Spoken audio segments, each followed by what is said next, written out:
Jai Gurudev. Jai Gurudev. Okay. Before we start, we'll chant a prayer. You just repeat after me. Close your eyes. Most of you already know it. Brahmarpanam Brahmarpanam Brahmahavi Brahmahavi Brahmagnau Brahmagnau Brahmanahutam Brahmanahutam Brahmaiva tena gantavyam Brahmaiva teva gantavyam Brahma karma samadhina Brahma karma samadhina Om Shanti Shanti Shanti Om Shanti Shanti Shanti. Jai. So yesterday we did the first two sutras, in which Lord Krishna is telling Arjuna, how do you do action? By not depending on the fruit of action. Because the fruit of action is not in your hands, O Arjuna. It totally depends on your sanchita. So you put 100% effort into the action, into the present moment, and then wash your hands off. Yes? And one who can do that, who is he? He is a yogi. Yeah? You want to meditate, right? You wanting to meditate means you want to be a yogi. Yeah? Don't say, oh, this is not for me. I'm not a yogi. I'm a samsari. Even you are in samsara, but you want peace of mind. You came to Art of Living. You wanted to learn meditation. You want to learn to silence the mind. You want to be a yogi. Do you get it? Yogi is not somebody who is sitting up in the Himalayas. Yes? Yogi is somebody who is in the samsara, amongst people, situations and things that repel him and attract him both. And he can remain above them like a lotus. Yeah. So, Arjuna is not the yogi type. He's not from a Brahman parivar. He is a Kshatriya. You understand the difference between the two? Kshatriya is a warrior. Yeah. So he's telling him what you know as renunciation that Brahmans do. Yeah, the Brahmins do. That you regard as yoga. Yes, you be in this world and you go within. So, what is Arjuna's problem? You want to run away from the war. Why? So guilty. That we have a bondage with the people. Yeah, so finally what is this? Conflict. He wants to fight also for the right cause and he wants to run away also. Dvandva? You understand Dvandva now? Two opposite thoughts, conflicts, right, left, keeps happening to you. Yes? Did you do your homework? Did you observe your Dvandva? Yes. Yes? Give me a few examples, few harmless examples. To attend the course and not to attend. Oh, Saturday morning, let me sleep. Who will go to Bhagwad Gita? Yeah, I'll just laze around. And? I set up an alarm for 7:40 and I woke up at 7:10. Should I go back to sleep or should I wait for my alarm to wake? Okay, very good. And? I was debating if I want to have breakfast or not. If I eat breakfast, then I will sleep here. But I don't want to miss the breakfast. And I feel hungry. So, But there's Dvandva and everything. When you're cooking, should we put this or should we put that? Perfect. Did you notice that it is the tendency of the mind, moment to moment to moment to moment, there is Dvandva. How many of you really noticed it, honestly? Good. Good. So you understand the nature of your mind is Dvandva. And Dvandva is between two silly, simple things. It's not major decisions in life. Simple things. Should I have breakfast or not? Should I do this or should I do that? Should I put salt or should I not put salt? There's dvandva within the dvandva. Like, you want to have a breakfast, then you want to think what you want to have for breakfast. Yeah. Then again, there is like, okay. Yeah, should I have this or should I have this? Should I have yogurt or should I have milk? Yeah, so you noticed everybody understood that the nature of this mind is to be stuck in conflicting thoughts, opposite thoughts, and that is called dvandva. Same situation, Arjuna is exactly same situation. Yes, when you are in problems in life, you also get stuck in dvandva, no? He's in a major problem. He's on the battlefield. And now he's saying, oh, I'm going to run away. I don't want to fight this war. He came all this way. He got ready for the war. He came to the battlefield. What was the intention? To fight. But when he comes here and he sees his loved ones, what happens to him? The dvandva begins. To fight or not to fight. Yeah? So what is Krishna doing? Is he giving him an answer? No. What is Krishna doing? Adding to the confusion. He's making him realize this dvandva. Perfect. Yeah? Krishna is actually helping him see, look at your own mind. There is dvandva. There are lots of conflicting thoughts. There's this thought, there's that thought, again this thought is against that thought, again this thought is against this thought, and you're constantly fighting. You're at constant war within yourself. This war within yourself is called dvandva. Now recognize that this is happening to me. Now what do I do? He said, how can anybody be a yogi without renouncing thoughts? So I give you homework. How to renounce thoughts? Tell me. What did you come up with?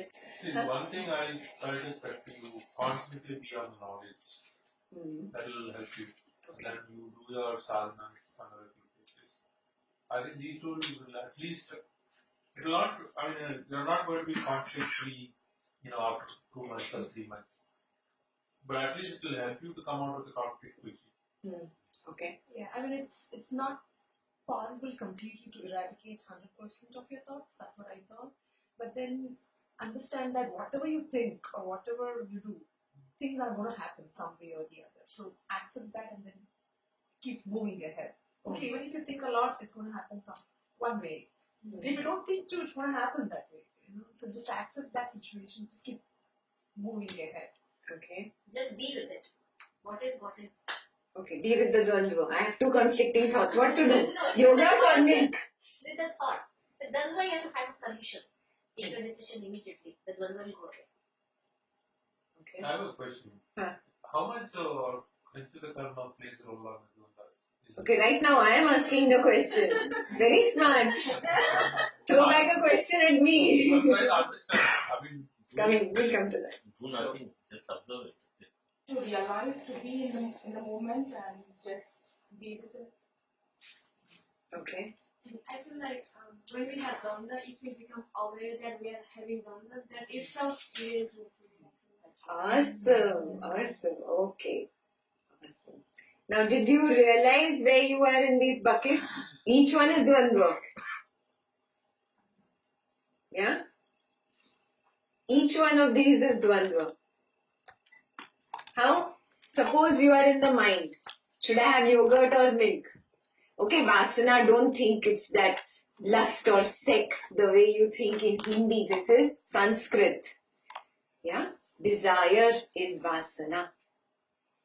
Any desire. Desire to have milk or desire to have yogurt is Vasana. Yes? Desire to have sex and not have sex is also Vasana.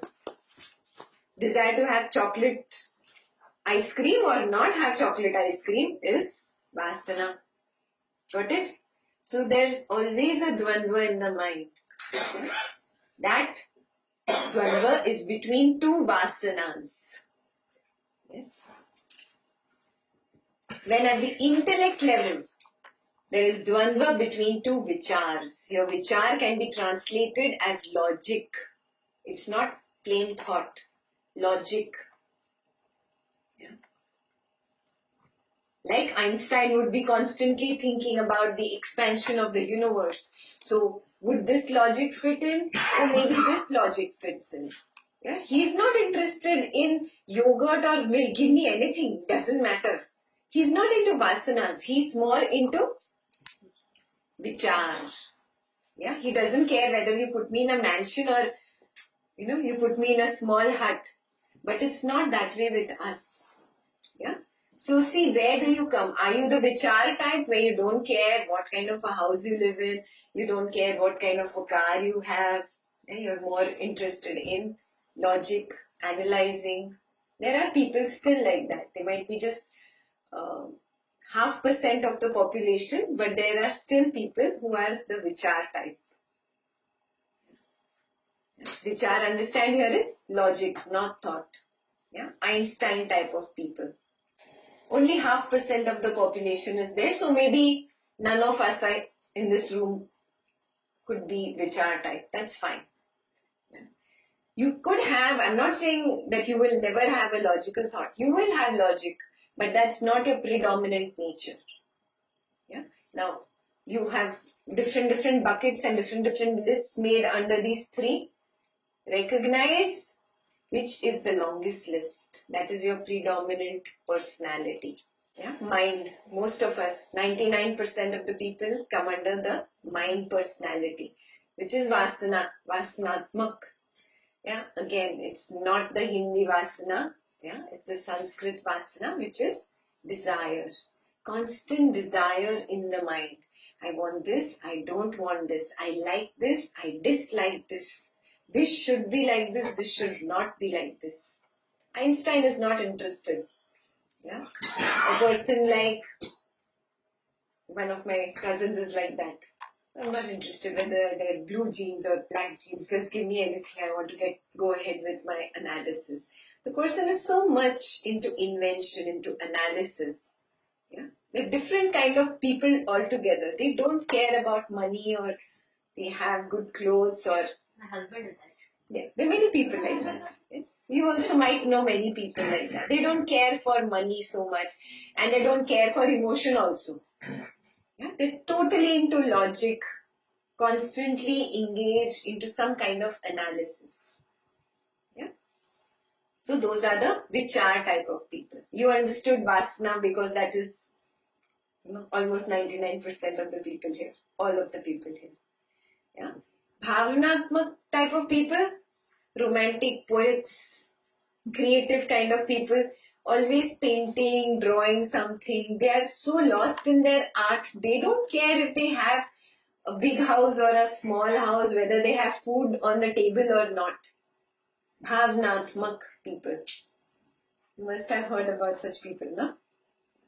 Umar Kharam is a poet who has said that all I need is you, my darling, with me, under a tree which gives enough shade, a book from which I can read out poetry to you, yeah, and a rose in my hand.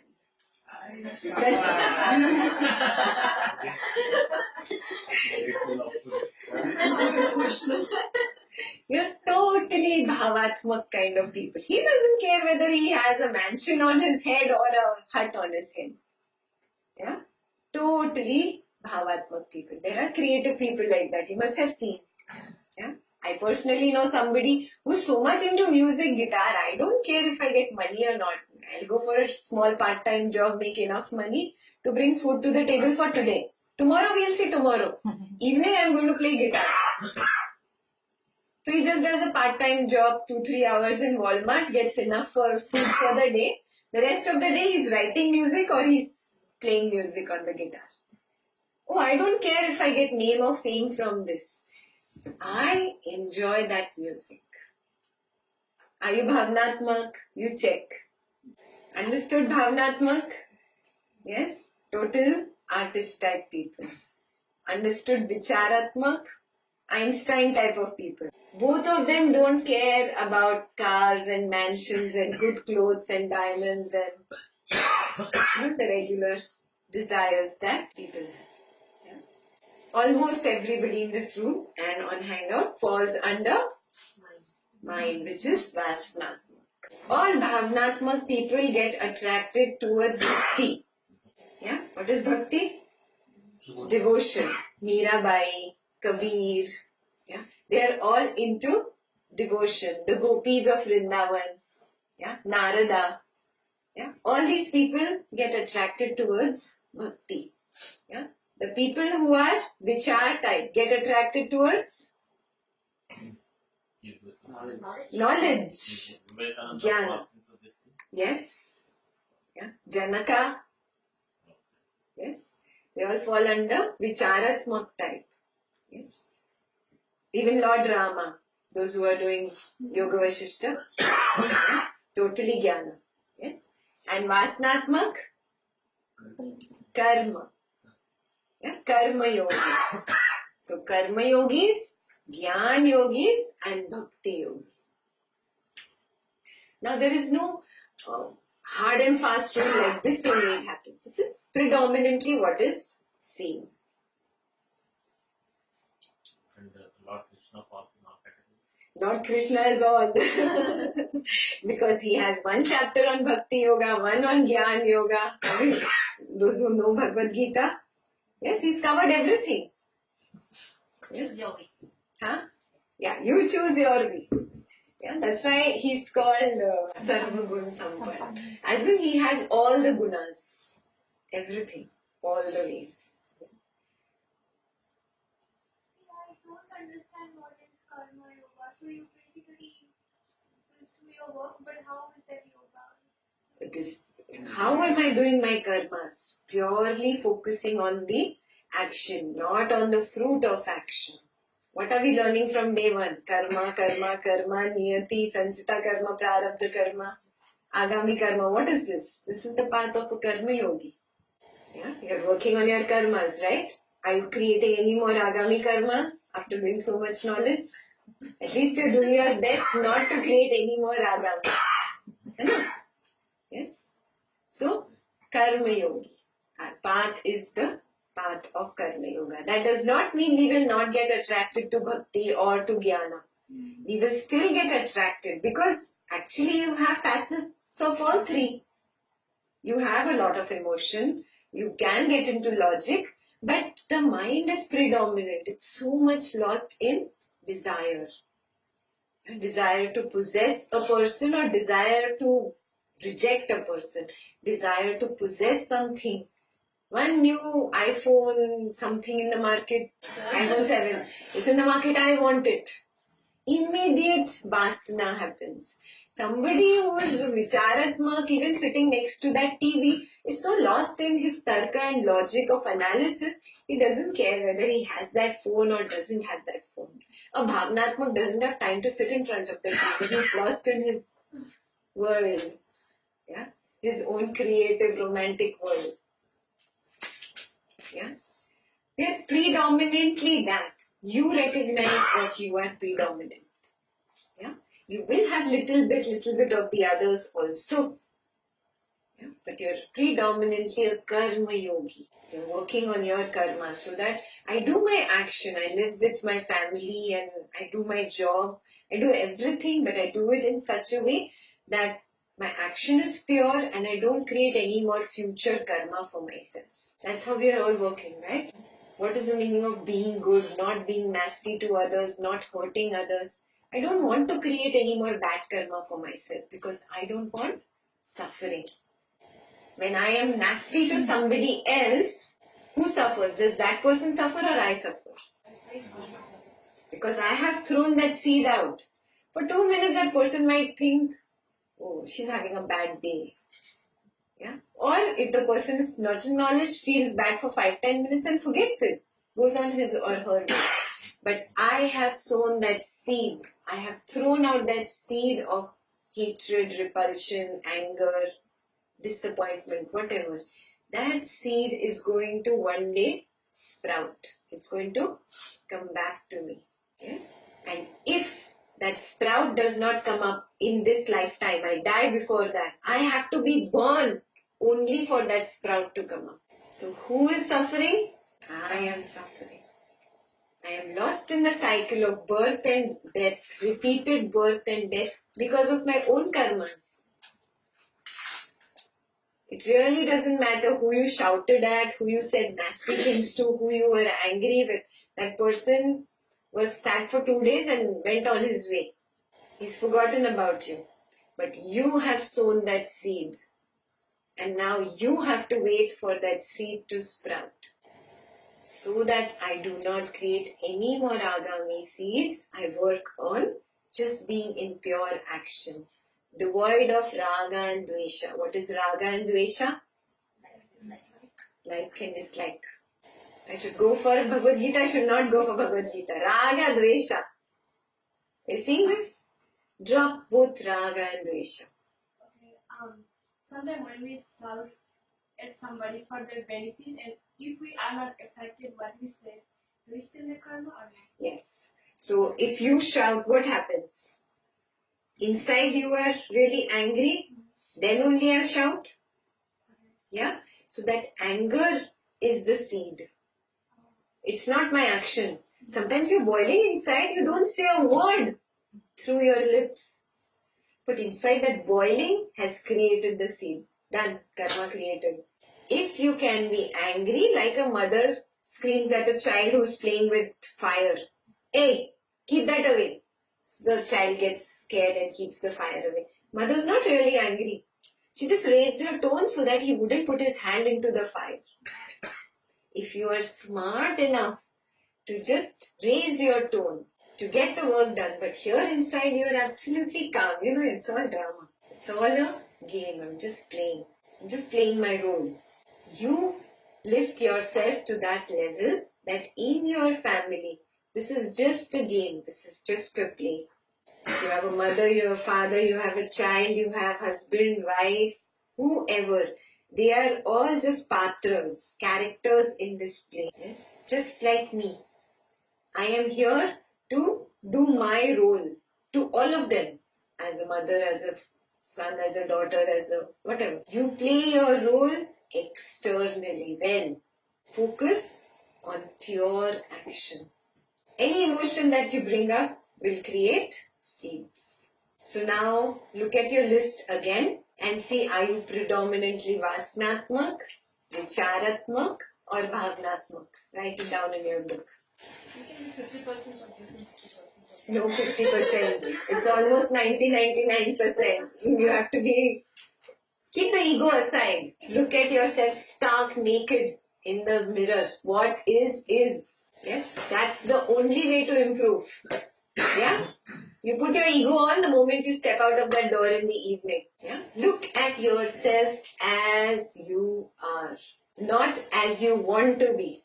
Yeah? We usually look at ourselves as I want to be or as I want him or her to think about me. No false pretenses here. It's not for me, it's for you. I'm not even looking at your answers. Not how you want to be, but how the mind is. Anyway, you are not the mind. So stop identifying with the mind.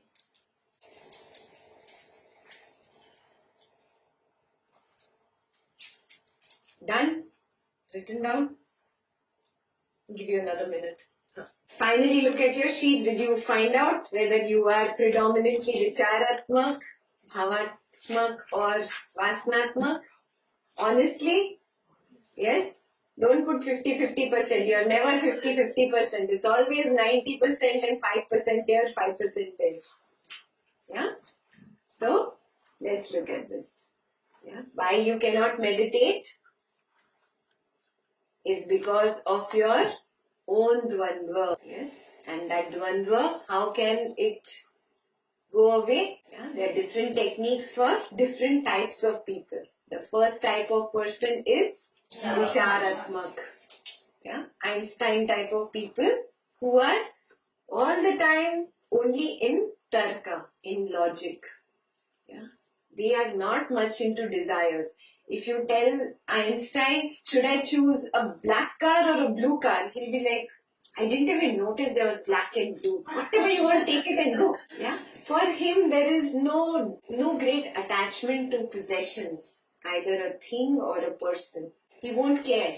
I'll tell you a story of Einstein. Einstein, you know, he is always solving some mathematical puzzle or something. So Dr. Lohia came to meet him one day. He had given Dr. Lohia 11 o'clock appointment, and Einstein's wife told Dr. Lohia that, don't come even 1 minute late. Not even 1 minute late. Dr. Lohia was like, okay, big deal. But he actually came exactly 1 minute late. He entered the house and she said, oh, you're 1 minute late. He's gone. Where is he gone? Well, you can't meet him now. No, but tell me, I was outside in the parking lot. It took me a minute to come till here. I didn't see him leave. So where is he? So he's in the bathroom. Oh, I can wait. See, how long can you wait? See, I can wait. Well, how long do you think he'll take to have a bath? Oh, he might come out without having a bath. He doesn't go into the bathroom to have a bath. What do you mean he doesn't go into the bathroom to have a bath?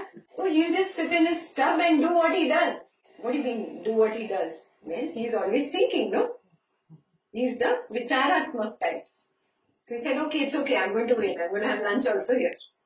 She is like, okay, more than welcome. Wait and see. Einstein came out of the bathroom after 6 hours. He didn't care about his lunch. He had skipped lunch. Dr. Lohia was amazed. He was like, what the hell were you doing in the bathroom for 6 hours? He said, I sat in that tub and I was totally lost in the soap bubbles. So he's like, what were you doing with the soap bubbles? He's like, when the soap bubbles were expanding and bursting and expanding and expanding and expanding, and that gave me the insight into the expanding theory of the universe. The universe is constantly expanding. Infinitely it will keep expanding. And I saw the entire mathematical puzzle sitting there in my bathtub with those bubbles. Are you like that? You are not Vicharatmak.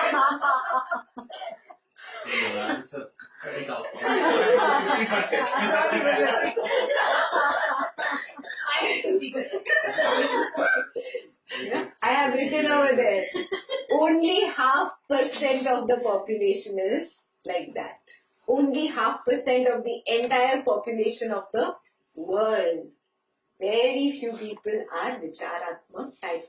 You get into that because, yes, you have an intellect. Little you do. You use it as much as is required in life. Then you're on with your desires.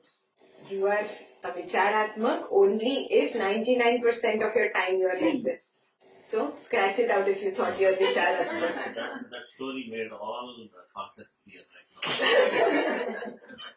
now. I'll go on to the next thing. These are the Bhavatmak type people, the creative type people, totally lost in their art. She called me and she says, I get so lost in my painting. I start painting in the morning. She has a separate room in her basement just for painting. I forgot. I came up in the evening at 5:36. Nobody had taken care of the kids. My husband was absolutely angry with me when he came back from work. And this keeps repeating in my life. I lose total track of time. Are you Bhavatmak? Scratch it out if you said you were Bhavatmak. Yes, they're the total romantic types. Like Umar Khayyam's poem I just told you. All he needs is love. These people can live with little or no money. These people can live with 1-2 clothes. That's enough. That's sufficient. They don't care about it. Yeah? They are totally into bhava, emotion, creativity, poetry, painting, sketching. Yeah? There is some or the other creative love in them. And their life is that creativity. Got it? That does not mean you don't have bhavnas. You have a little bit here and there. But how much in one day? 5%, 10%? Rest of the time the mind is lost in, should I do this or should I do that? Vasanas. Does that mean they are making any bad karma? Like, because they are always in their own... No, we'll come to that. She's doing a lot of bad karma, no? Not taking care of her children, not taking care of her house. Her house is a mess and she's like, oh my God, I don't know how I spent 8 hours on that painting. I thought it was just an hour or two. I came up for lunch. Okay. You know?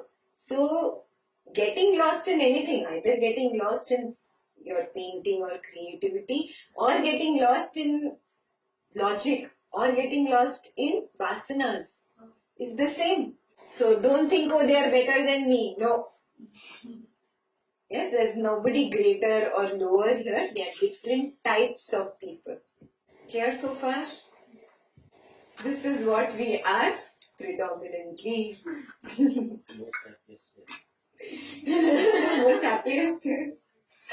Yeah. We are predominantly the third type, which is lost in desires of the world, samsara. So the first one is scientific temper, second is creative temper, and third is worldly, lost in the five senses, objects of the five senses. Either money or house or car or husband or wife or women, men, children, whatever you are lost in. Clothes, books. Somebody came to my course and said, but I have a closet full of shoes. On 345 something she said she has shoes. I said, what? Then, yeah, I need everything matching, no? So every dress. Okay. Yeah. So we are lost in different desires. I know you might not have that kind of number of shoes. But then the mind is still stuck in money. The mind is still stuck in small things. So you recognize where you are. 99% here, correct? Yeah. So, what to do now? So, the methodology for Vicharatmak. What is it? Be a Sakshi. What is Sakshi? Be a witness. Have you seen the samurais in Japan? Do you know how a person who's fighting with swords does? Does he have time to think? If he thinks, oh, if I hit him this way and then I do this and then I do this, by that time he'll kill me and go away, right? Yeah. So how does the samurai have to fight? Drop the vichar. Let the vichar just come and go. But you, 100% in the moment. Yeah. Now why am I telling you this when you are Vasanatmak? Because you also go into Vicharatmak. Yes. It may happen just 1-2% of the times, but it happens. Yes. So whenever you see you are lost in logic, in tarka is sometimes kutarka, wrong logic. Yeah. She is talking to him and they are both looking at me and smiling. Again they go back to talking, again they are looking at me and smiling. They are definitely talking about me. Logically I came to this analysis, but it's wrong logic, illogic. Yeah, stupid. Yeah. Because we're just talking and coincidentally they looked my way and then they went back. But what did my mind start thinking? They are talking about me only. This is wrong logic. This happens to us. Yeah. When you are constantly lost in this kind of a wrong logic, what do? Just be a witness to it. Yeah. Let this logic come and it go. Let it go. Do not get involved. What's the meaning of getting involved?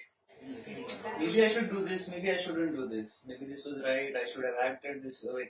I've already gotten involved in that thought. Exactly. You don't start having the conversation with that thought. This logic came because both of them coincidentally looked at me at the same time. The first thought came, oh, Priya and Ravi are talking about me. First thought came. Yeah? I don't encourage this thought. I let it go. That is called being a Sakshi. What do? The thought comes, Priya and Ravi are talking about me. Why are they talking? What they must be talking? Who did the second thing? I jumped in.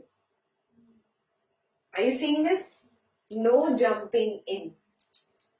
Stand outside like a Sakshi, like a witness. What is a witness? Unattached. Somebody who does not get involved. Be a witness. It's nonsense logic anyways. Let it come, let it go. Let it come, let it go. Yeah?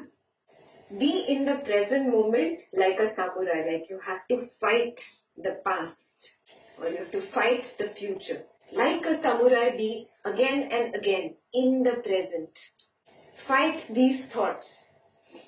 Yeah? And not by picking up a sword. You can't cut thoughts with a sword. Your sword is being a Sakshi, a witness. A samurai does not get involved in unnecessary thoughts. If he thinks, oh, he is going to attack me from the left, no, what if he attacks me from the right? In this much thought only, the other person will kill him and go away. There is no time to think. He's just fighting this way and that and that.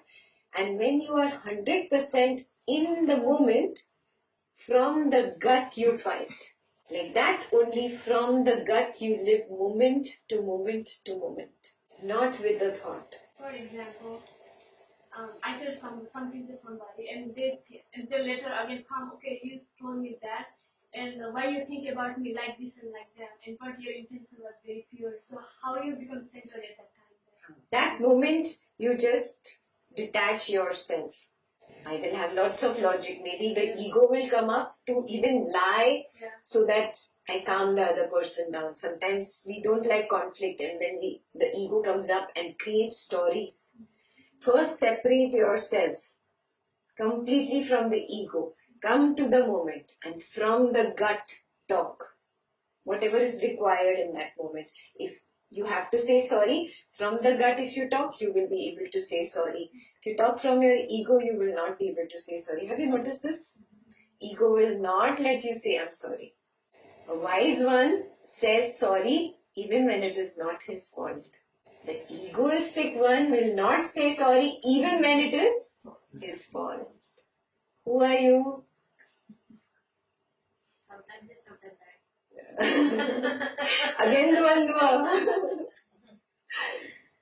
Yeah. Again and again, take a step back. Be a sakshi, a witness.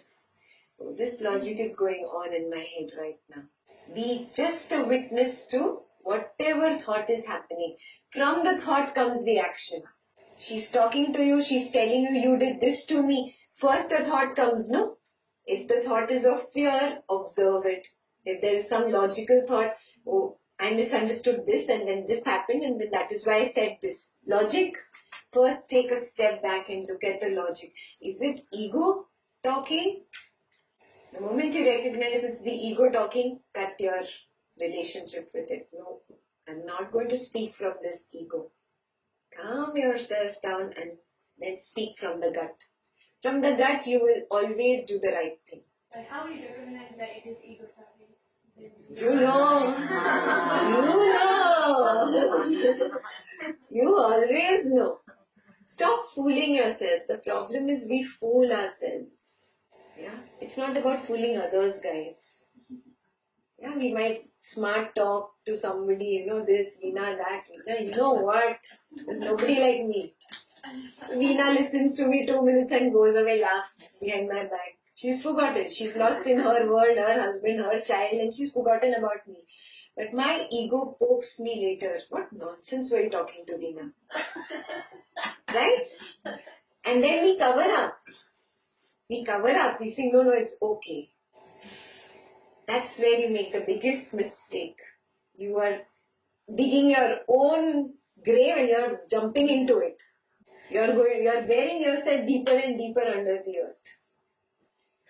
Be very strict with yourself on this path. If you really want to improve, that is. If you don't want to, for time pass you're here, then it's different. But if you really want to see an improvement in yourself, do not fool yourself. Have the guts. Only the courageous people can stand naked in front of the mirror and say, boss, I made a mistake. And I will not repeat this. I will not fool myself. It's not about fooling Veena. It's about fooling my own self. That's where I created the first seed of karma. There is no karma created for Veena. She listened to your nonsense boasting and went off. But you created a seed, an agami seed, with your ego. This is going to come back to you one day. So drop fooling yourself. Again and again, observe. Be more aware of what your thoughts are. In Sanskrit, the word is jagrukta. For a vicharatmak, the way is jagrukta. Being aware of every logic that comes up, whether it comes out of the ego or it comes out from the gut. You see, only you are the best judge. Next is bhavatmak. How are bhavatmak people? Like cats. Different emotions. Yes. Lost in that emotion. Yeah.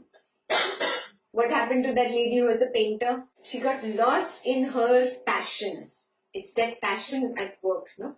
That love for that painting or creativity. Yeah, that love is so much that logic fails. So here also, and you also tend to do that sometimes when you become over emotional, you have a fight at home. Yeah, you're lost in that anger. You know from somewhere inside something's telling you, stop being angry, don't get so angry, don't scream, don't say that, and you say it. Happens, no? All that. You're like pulling yourself back from one side, but from the other side, you have gone out and said that bad thing, or that insulting word, or whatever. Why? Because I'm so lost in my anger. Now, what is the important thing here is to recognize that every emotion triggers a biochemical reaction in you. And that biochemical propels you to get more into that emotion. So, there is anger, that anger kicks that biochemical inside you, that biochemical propels you to get even more angry. And it's like a vicious cycle. That's how you get lost in an emotion. So anger everybody experiences, we do that. We do that same in love also. You go on and on and on and on and on saying, I love you, I love you. Your spouse gets bored. Bas, enough. They're suffocating me.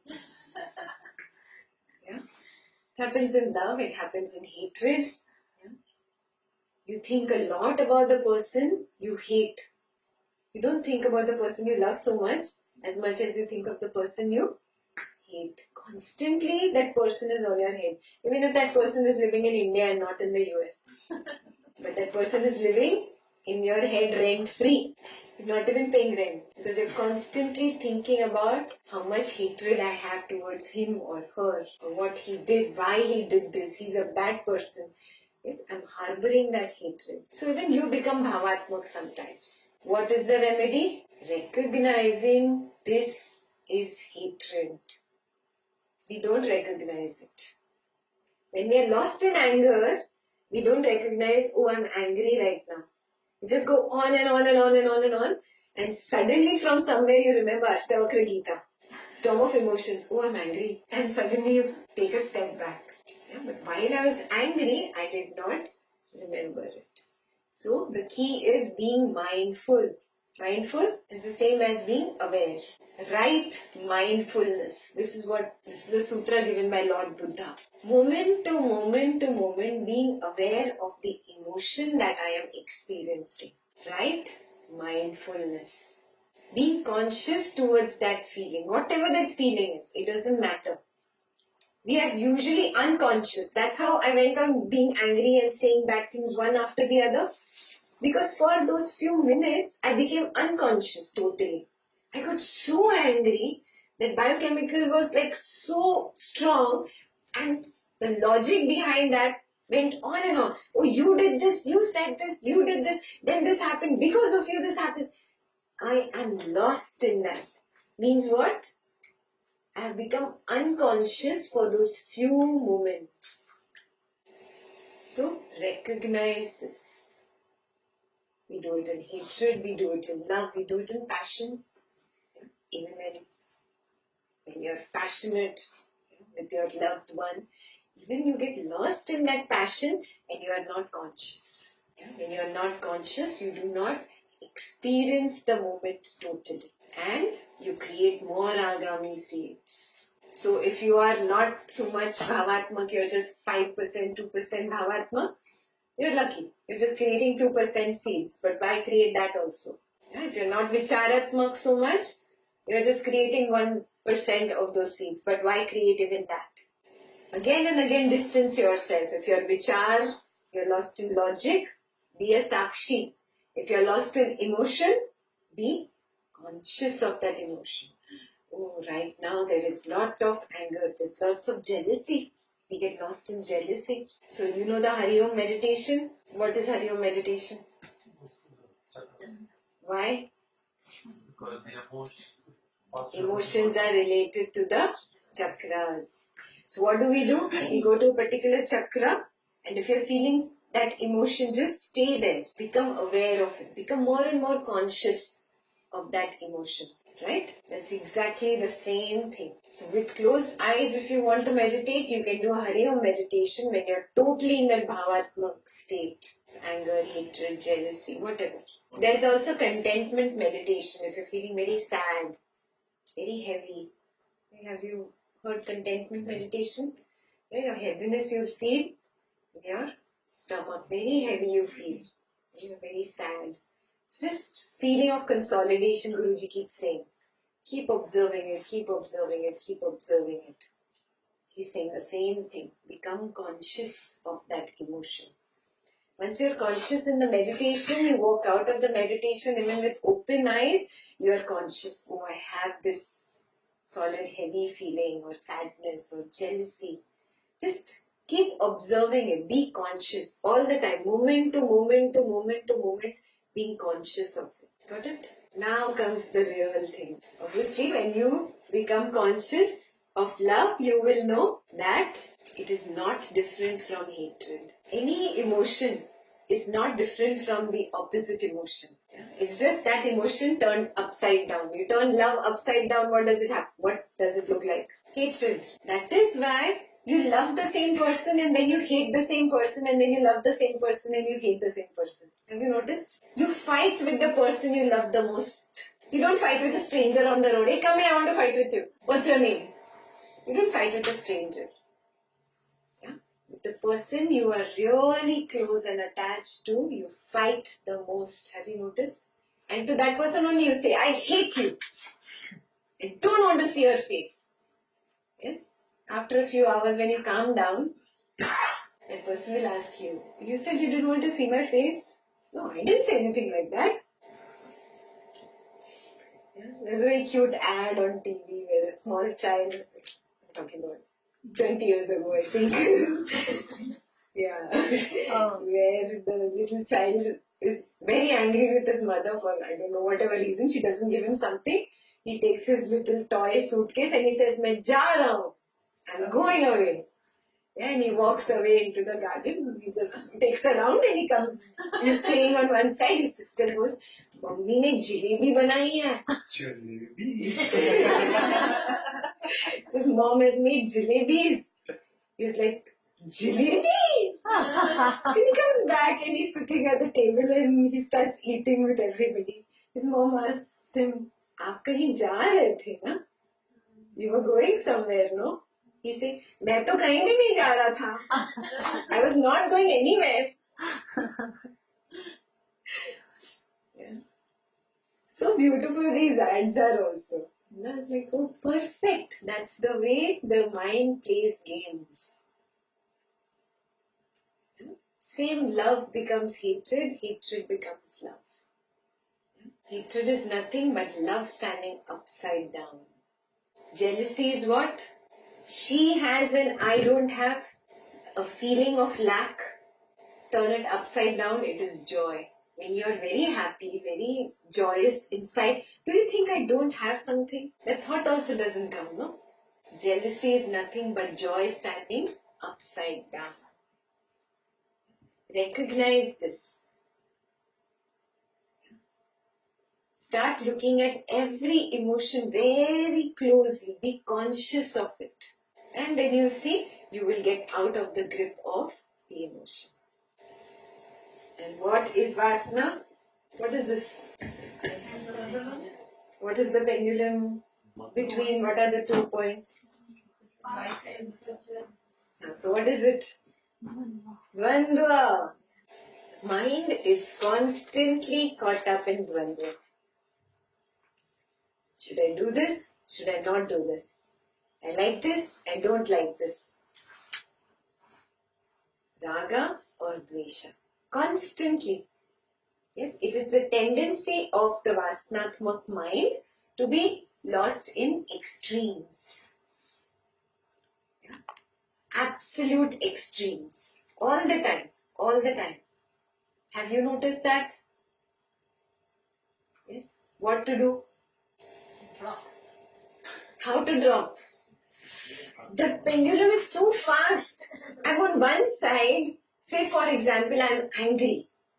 Yeah, I get angry, I scream, I shout. Immediately, after 5-10 minutes, the mind goes to the other side and starts repenting. Oh, I did so bad. I'm so bad. I should have not shouted.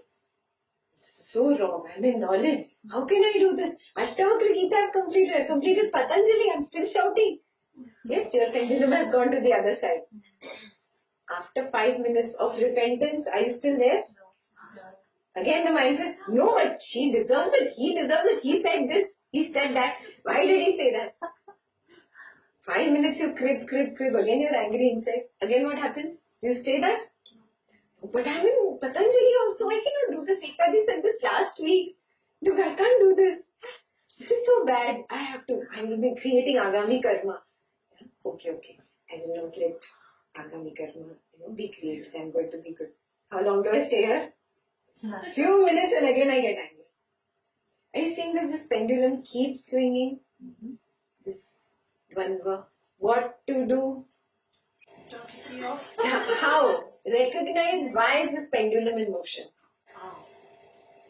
Because I moved to one side and I moved to the other side.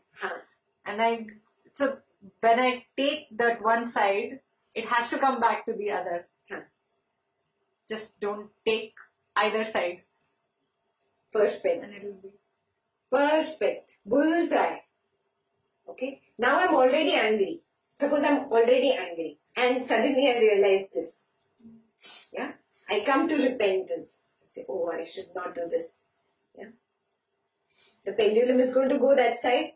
I've come to realization. I decide I am not going to take a side. I'm going to sit in the center. I move out of that situation. I'm not going to be this pendulum. Let the mind do its monkey dance from right to left. I am going to step out. I am separate, mind is separate. Have you realized this? Right now you are listening to me. Yeah, your attention is on me, your eyes are on me, but it's still talking. At least 1-2 words. Yes, that's some time talking. Obviously it is separate from me because I can see the talking. It's this remote, whatever pen, whatever you see it as. If I can see it, it is separate from me. So mind saying something, I like this, I agree with this, I don't agree with this. I see that thought. That means it's separate from me. I am not the mind. What has happened in this pendulum? I have shaken hands with the mind. Mind is going left, right. I am also going left, right. Anger, repentance. What do I have to do? Come to the center. The mind will still want to go to anger, but because it's in momentum, now what to do? again come back. You just stay centered. You don't go that side. The mind cannot move on its own. Can the body move on its own? What happens to you after 80, 90, 100 years? When the body dies, the consciousness or the soul leaves the body. Can that body open its eyes? So what did that body see through? Who was seeing? Were the eyes seeing? It's the consciousness that was seeing. Who was touching? So that body needs something that propels it in that direction. Same as with the mind. You give assistance to the mind, that's why the conversation is there. If I take a step back, I stop conversing with the mind will drop. Can there be a conversation with one person? 2 are required, no? The moment I let go of this will drop. So you take a step back from this swing. Yeah? You just stay at the center. Yeah? The mind will still want to go there. But you are not giving it that energy. It will not be able to go to the other end. It will be stuck at the center. It will be frozen. It's like throwing a googly at the mind, and the mind is not used to it. The mind is used to taking you because you have become a slave to the mind. Now this is a googly for the mind. So it freezes. It doesn't know what to do. That moment of freezing is yoga. And doing this moment to moment to moment, again and again, just being in the center. Not choosing at all, being choiceless. This is freedom. I will not choose A, I will not choose B. I will just be in the center. Let's see what happens. See, whenever we do a mistake, we always think that when we realize that it's a mistake, particularly we are responsible for that. We feel that we have to regret that. Only then you are justifying for what you have done. What does regret do really? It makes you more feel bad. Yeah, I feel bad about myself. I should have not done that then. You go through that morning period of saying bad things to yourself. Then what happens really? It basically affects your self-confidence, self-esteem. And? You feel you're in the cycle of... Yeah, guilt ho gaya. After that. Hating yourself. Yeah, you hate yourself and everything. After that, what happens? You come back to bullseye. You forget. Right? Ego comes up. Ego now says, oh, you have repented. Now you are not a bad person. Now you are a good person. Now you can get angry. Now get angry. So there's a cycle actually. Yes. You have to break the cycle. So whenever we realize that we made a mistake, instead of regretting, think that okay, this happened. I'm not going to regret. I'm going to just be here. Or if you have completed regret, you don't know when you are going to be aware. This side or this side. If you have already regretted, I'm not going to go back to anger. I'm going to be in the center. You don't know when you're going to become aware, no? Which side? Pendulum is this side or this side? Mostly it happens in anger. Towards the end of anger, mostly you will recognize, oh, I made a mistake. But the moment you said, I made a mistake, you've already come to repentance. Yeah? Stop. Don't repent. Freeze it there only. Because repentance is nothing but giving your ego the permission, go ahead. You are a good person now. You've repented. Repent your sins, they say no. That only makes your ego stronger to commit that same mistake again. Have you noticed that? Yeah. You make the same mistake again and again and again because of this reason. Yeah, many times, when I get angry and against others, when I regret it, I feel angry about myself. Stop it. I will not repent only. I will stay in the center now that I have realized this. Or if you have repented, yeah, now stay in the center. I'm not going to go towards anger. Yeah. Take a step back. Recognize the swing of the mind. It's a lot of effort. It's not easy. Are you recognizing this? This is really tough to do? Or is it a piece of cake for you? Yeah, this is going to be really tough. The one who can come to that center is a yogi. This is called equanimity. Samatvam buddhi. The rest of the chapter is only samatvam buddhi, samatvam buddhi, samatvam buddhi. Why? Because Arjuna is vasnatmak. Arjuna is not vicharatmak. He's not like Einstein. Yeah. Arjuna is also not bhavatmak. He's not all the time in bhava. Right now he has those emotions for the people standing on the other side of the battlefield. But he's not totally bhavatmak. He is a complete vasnatmak person. Yeah. The solution for him is samatvam buddhi. Yes. And that's what Krishna is saying. Stop in the middle. When you stop in the middle, the pendulum is not going to the right, it's not going to the left. You are centered. then only can you drop negativity from your life. Otherwise, you are constantly going to be lost in that cycle. It's a continuous cycle. Samatvam buddhi is the basis for yoga. Equanimity of the mind. When there is something great happening in life, my graph does not go up. When there's something bad happening, my graph does not go down. There's no up, down in my graph. Everything is balanced in the center, equanimous. Because it's possible in samsara. Absolutely. The tendency is we are in the nature. The five elements always is one or the other is focusing on us. Exactly. We need to be So it was the five elements only that was causing this. This right to left that is happening is because of the five elements only. You have to separate out, recognize this, that I have started shaking hands with them. You step out, just be in the center. I'm not going to go right, I'm not going to go left. Requires a lot of strength, inner strength. It's not muscle power,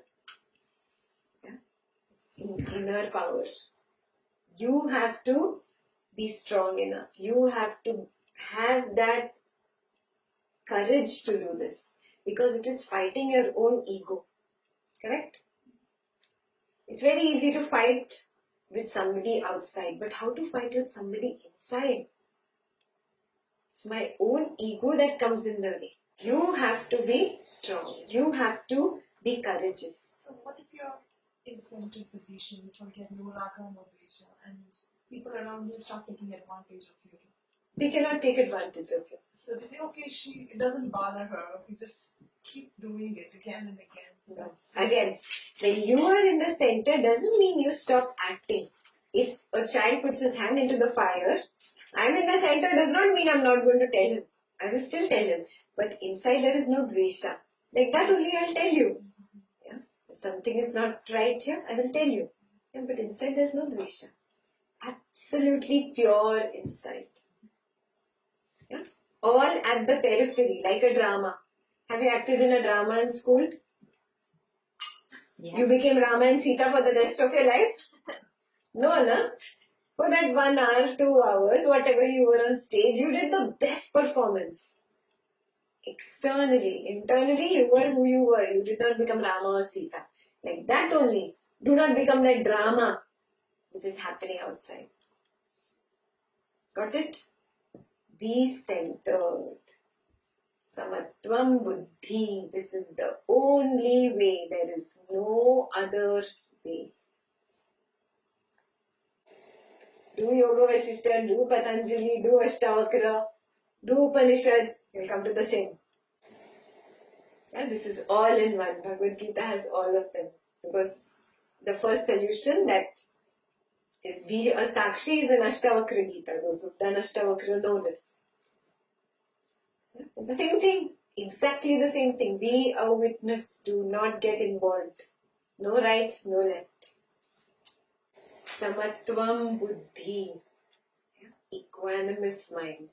So now this is your homework. Every time you observe your mind going to one choice or the other. Yeah? Should I get up and go to the loo? No, I should not get up.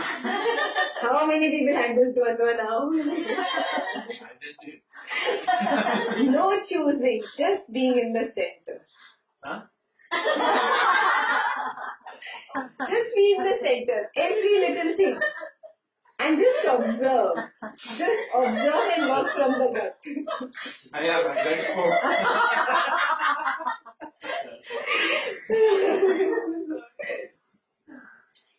Why?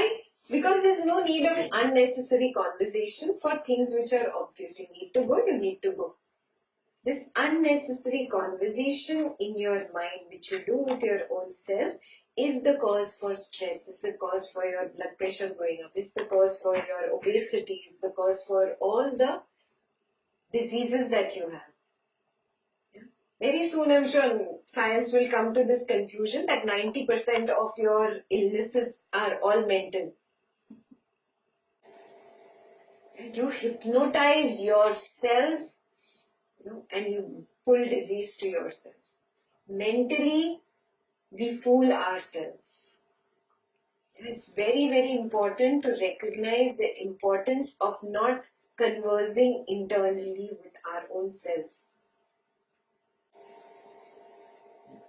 Law of attraction, this is. Whatever I think about, I attract that in my life. It doesn't matter whether I'm saying I want or I don't want. I'm thinking about it, no? The universe does not understand your English of I want or I don't want. Universe just understands you are thinking about a particular thing. Yeah?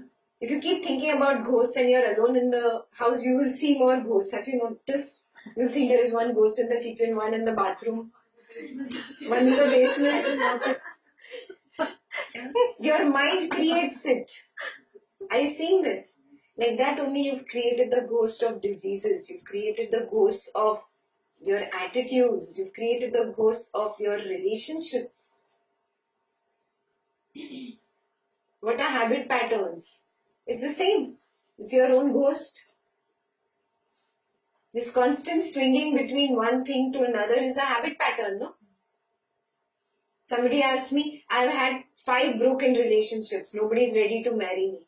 I said, see all those 5 guys that you chose. Was there a common thing? Say, oh yeah, I choose the same type of guy every time. Habit pattern. Yeah? It affects your life. Yeah? And where is the habit pattern formed? In this swing between Raga and Dvesha. You have to recognize it. Yes? This is beautiful that we are going to the root and trying to remove the root. It's no use trying to identify later on, after 5 broken relationships and a broken heart. Yeah, if right at the beginning you understand, you will not make so many issues, mistakes in life. So recognize this. Whatever is your major problem, take a moment to write it down. Maybe health-wise, maybe relationship-wise, maybe your own attitude, your own nature that bothers you. Whatever it is, take a moment to write it down. Write it on a separate sheet, separate from where you were writing now.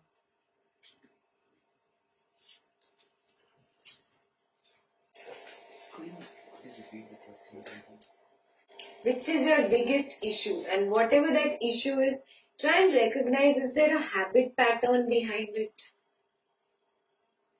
Some kind of a pattern. Am I choosing the same thing again and again? Am I getting angry for the same reasons again and again? Am I feeling jealous of this person and that person and that person and that person? Oh, the common thing is I have a feeling of lack, that I lack this money or this car. I got jealous of 4 people who have that car. Whatever. I'm just throwing out ideas. It could be an attitude problem. Oh, I am right. She's saying I'm wrong. He thinks I'm wrong. He thinks I'm wrong. So there must be something. Maybe I am not looking at it. It is probably a habit pattern of me of saying I am right. Then try to identify, there will be a subtle dvandva behind it. So I'll give you an example. Suppose you are a perfectionist and people keep getting angry with you. What? Everything you need in the right place. It's okay if one day the books are lying there. But you keep getting angry with your wife or husband. You're throwing your shoes there, your books are there, your pen is there. Yeah?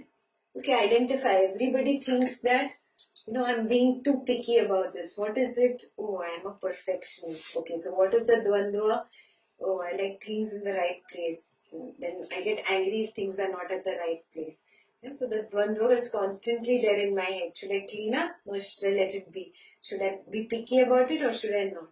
Observe, there has to be a dvandva. Yeah, this constant dvandva will be there somewhere going on at the back.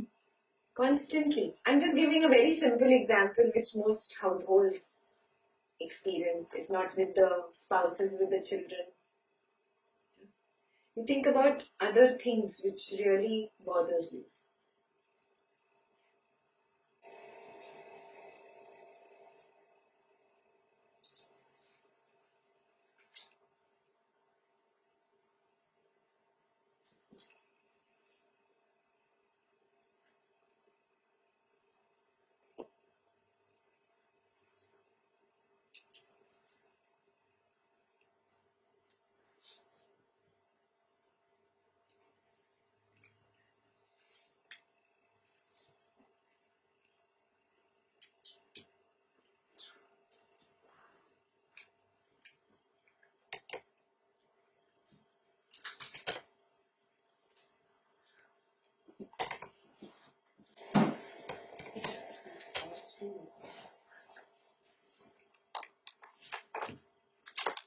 Continue to identify your dvandvas during the lunch break, guys.